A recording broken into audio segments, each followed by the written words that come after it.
I3 minus का। तो इसके वैलेंस इलेक्ट्रॉन हम लोग क्या कर लेंगे, कैलकुलेट कर लेंगे। तो वैलेंस इलेक्ट्रॉन I3 माइनस क्या हो जाएगा, 7 3 21 प्लस 1, ये क्या हो गया 22। अब 22 को हम लोग क्या करेंगे, 8 से डिवाइड कर देंगे, तो 8 क्या हो जाएगा, 8 2 16, और यहाँ पर जो हमारा रिमाइंडर हो गया वो 6 हो गए। अब ये 6 क्या है, बिलो 8 है, तो इसको हम लोग फर्दर डिवाइड कर देंगे 2 से, है ना। बिलो 8 वाले हम लोग 2 से डिवाइड करते थे ना, तो फिर से इसको 2 से डिवाइड कर देंगे, तो क्या हो जाएगा 2 3 6, और ये पूरा का पूरा कैंसिल आउट हो गया। यानी यहाँ पर हमने देखा कि आपको मिला 2 और 3। अगर इसको हम दोनों को ऐड कर दें 2 + 3 तो क्या हो जाएगा 5, और 5 के लिए हाइब्रिडाइजेशन हम लोग क्या लिख देते हैं, 5 के लिए लिख देते हैं sp3d लिख देते हैं। समझ में आया? यानी कि अगर आपको डबल हाइब्रिडाइजेशन यानी डबल आपको डिवाइड करना हो तब भी हम लोग कर सकते हैं।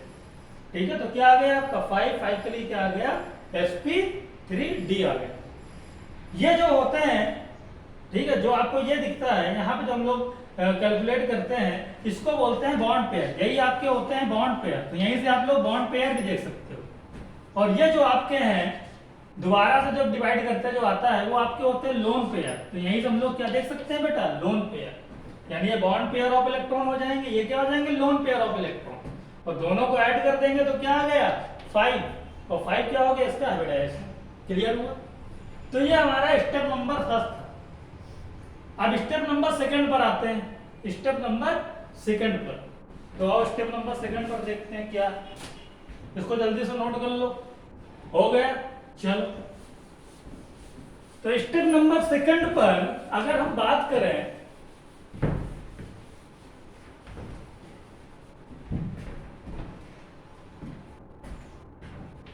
स्टेप नंबर 2, यानी यहां पर हम लोग करने वाले हैं कैलकुलेशन, या हम लिखते हैं hybridization for hybridization for odd electron. जब ऑड इलेक्ट्रॉन हो जाए या फिर फ्री रेडिकल, जिनको फ्री रेडिकल भी बोलते हैं हम लोग, ऑड इलेक्ट्रॉन फ्री रेडिकल। यानी जब ऑड इलेक्ट्रॉन हो जाए या फ्री रेडिकल हो जाए तो उस केस में हम लोग कैसे हाइब्रिडाइजेशन करेंगे यहाँ। तो इसके लिए थोड़ा सा हमको इलेक्ट्रोनिगेटिविटी का भी नॉलेज होना चाहिए बेटा, इलेक्ट्रोनिगेटिविटी। अब इलेक्ट्रोनिगेटिविटी का भी थोड़ा सा नॉलेज होना चाहिए। क्या होती है electronegativity? It is the ability to attract the share pair of electron, है ना। ये किसी भी स्पीशीज की एबिलिटी होती है शेयर्ड पेयर ऑफ इलेक्ट्रॉन को अट्रैक्ट करने की। जैसे लिखा हुआ है HNCl। अब इन दोनों में कौन सा इलेक्ट्रॉन जो है, क्योंकि इन दोनों के बीच में क्या इलेक्ट्रॉन शेयर्ड है, शेयर्ड पेयर ऑफ इलेक्ट्रॉन है, पेयर ऑफ इलेक्ट्रॉन शेयर्ड है। कौन अट्रैक्ट करेगा, हाइड्रोजन की Cl। ठीक, तो जिसकी इलेक्ट्रोनिगेटिविटी हाई होगी वही उसके इलेक्ट्रॉन को अट्रैक्ट कर लेगा। तो यहाँ पर देखा जाता है हाइड्रोजन की इलेक्ट्रोनिगेटिविटी 2.1 और क्लोरीन की क्या होती है 3 होती है, यानी ये मोस्ट इलेक्ट्रोनिगेटिव एलिमेंट। याद रखना, ज्यादातर आपको मोस्ट इलेक्ट्रोनिगेटिव एलिमेंट में 4 एलिमेंट नजर आएंगे। नंबर 1 फ्लोरीन, नंबर 2 आपको दिखेगा ऑक्सीजन, नाइट्रोजन, या फिर आप क्लोरीन भी लिख सकते हो। ज्यादातर यही आपके एलिमेंट्स होंगे जो मोस्ट इलेक्ट्रोनिगेटिव एलिमेंट होते हैं। ओके, इनको मोस्ट इलेक्ट्रोनिगेटिव एलिमेंट बोलते हैं। तो यहाँ पर क्या करेगा, क्लोरीन इसके इलेक्ट्रॉन को क्या करेगा, अपने साइड में अट्रैक्ट कर लेगा, खींच लेगा। इसी को बोलते हैं इसकी इलेक्ट्रोनिगेटिविटी टेंडेंसी। अब ये जो इलेक्ट्रॉन है, ठीक है, ये क्या है, इसके इलेक्ट्रॉन कौन खींच रहा है, क्लोरीन खींच रहा है। तो इसको हम लोग क्या नाम देंगे, इसको हम लोग नाम देंगे लेस इलेक्ट्रोनिगेटिव एटम, यानी इसको बोलेंगे लीना, कह सकते हो इसको अब लीना। ये क्या है आपका मोस्ट इलेक्ट्रोनिगेटिव एटम, यानी मीना। यानी ये क्या है आपका मीना है, ये आपका क्या है लीना।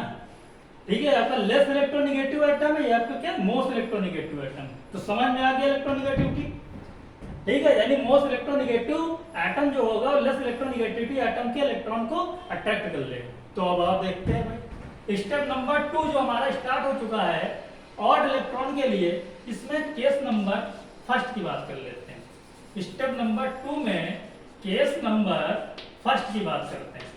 तो केस नंबर फर्स्ट क्या हो जाएगा, ठीक है, व्हेन, लिख लो बेटा, व्हेन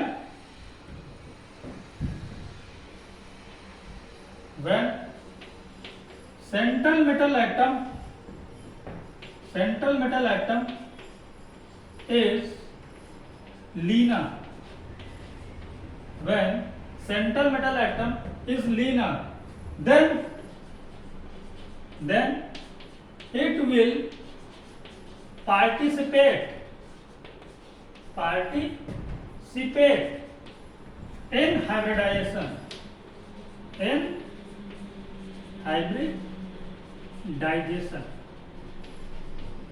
कहने का क्या मतलब है, सेंट्रल मेटल एटम लीना है यानी लेस इलेक्ट्रोनिगेटिव एटम है, देन, ठीक है, यहां एक चीज छूट गया है, देन ऑड इलेक्ट्रॉन, यहां पर लिख देना, then odd electron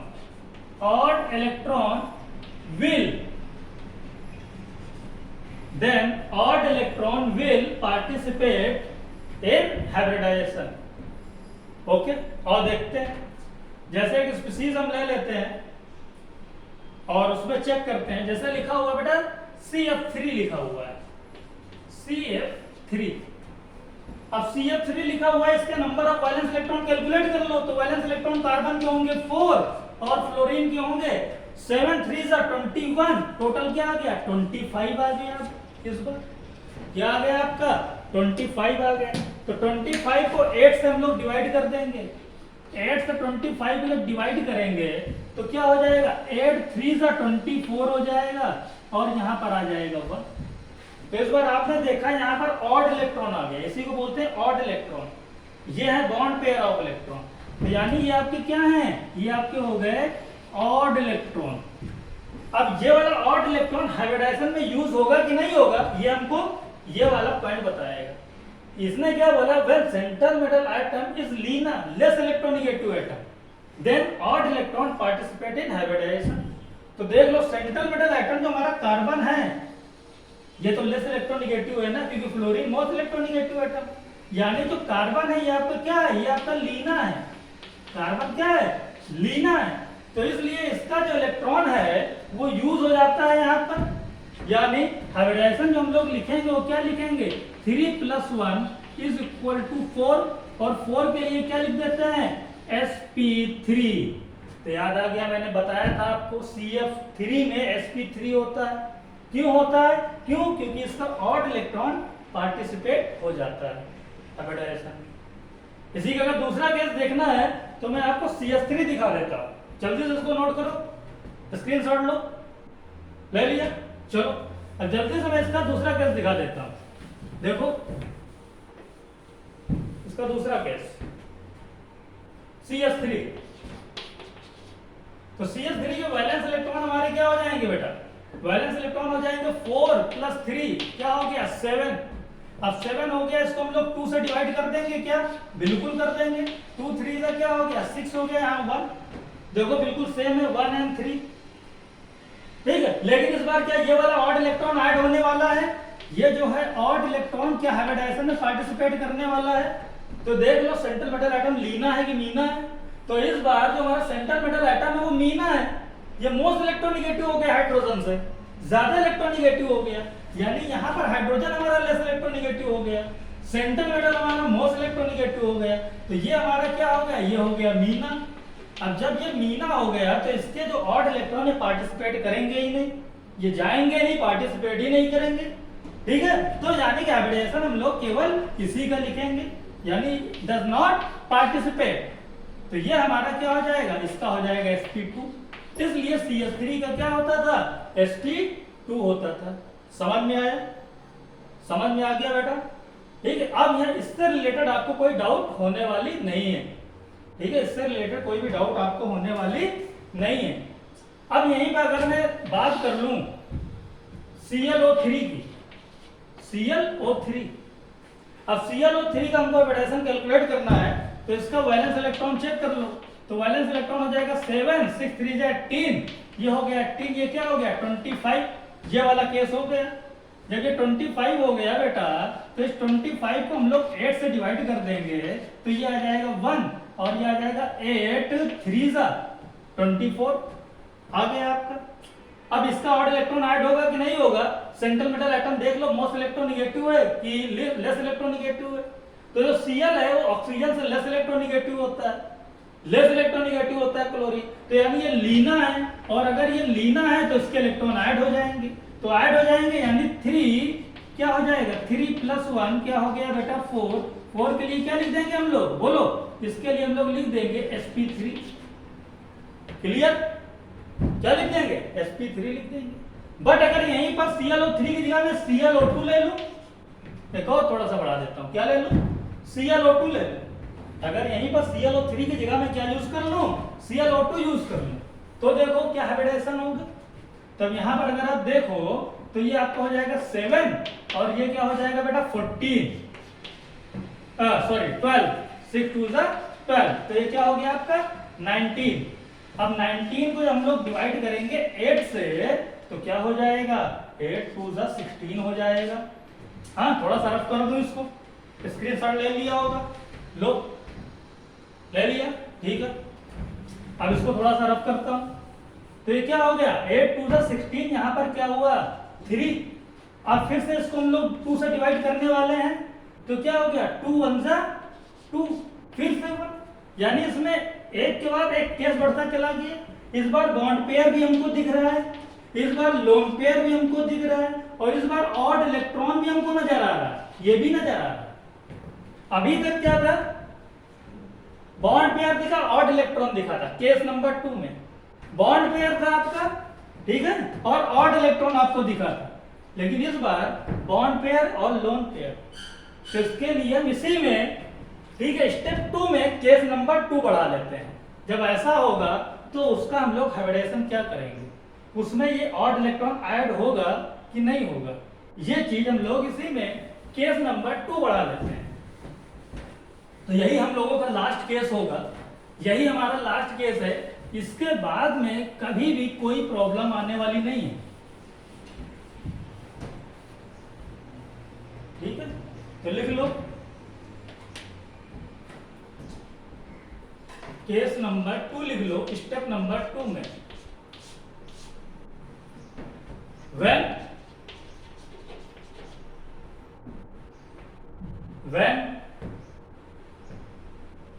odd electron are present along with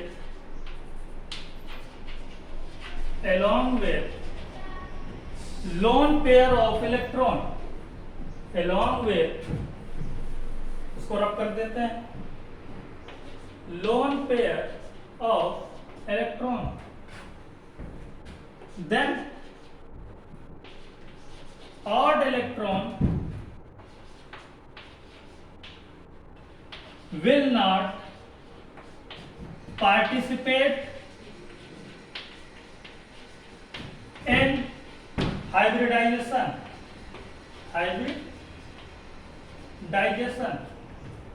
irrespective to its nature, irrespective of its nature।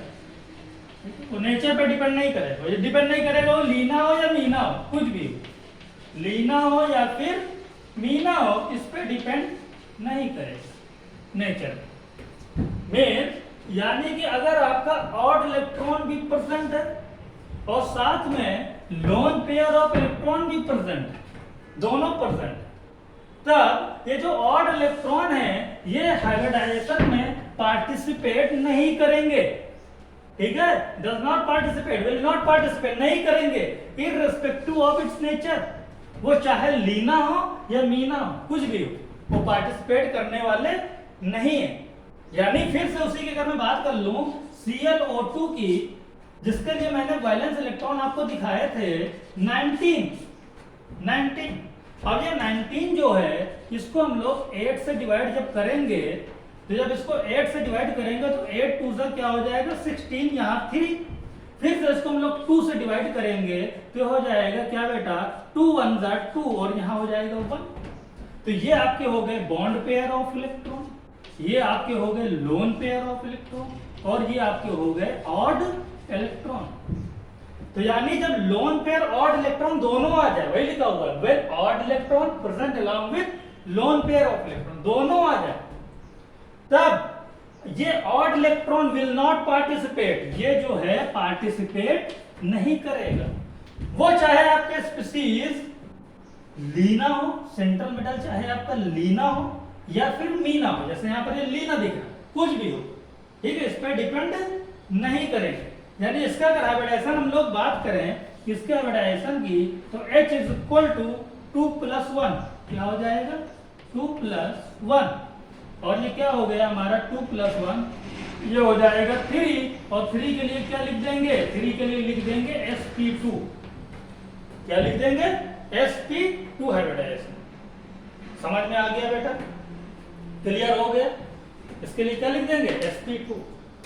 तो इस तरीके से बेटा जितने भी केस हो सकते थे, जितने भी केस हो सकते थे हमारे जेई लेवल तक, वो चाहे ऑड इलेक्ट्रॉन हो, लोन पेयर हो, बॉन्ड पेयर, किसी भी तरीके के जितने भी केस हो सकते थे वो मैंने आपको यहाँ पे डिस्कस कर दिए, ये एक शानदार ट्रिक के साथ। क्लियर मेरे बच्चों, ठीक है। तो इससे रिलेटेड और आपको कोई प्रॉब्लम हाइब्रिडाइजेशन में होने वाली नहीं है, और मैं कोशिश करूंगा एक नेक्स्ट लेक्चर ला करके वहां पर मैं आपको मॉलिक्यूलर ऑर्बिटल थ्योरी बहुत अच्छे से और एक फास्ट ट्रिक से समझा दूंगा, ठीक है। फिर चलते हैं मेरे बच्चों, ठीक है, फिर मिलते हैं, okay, thank you, bye bye.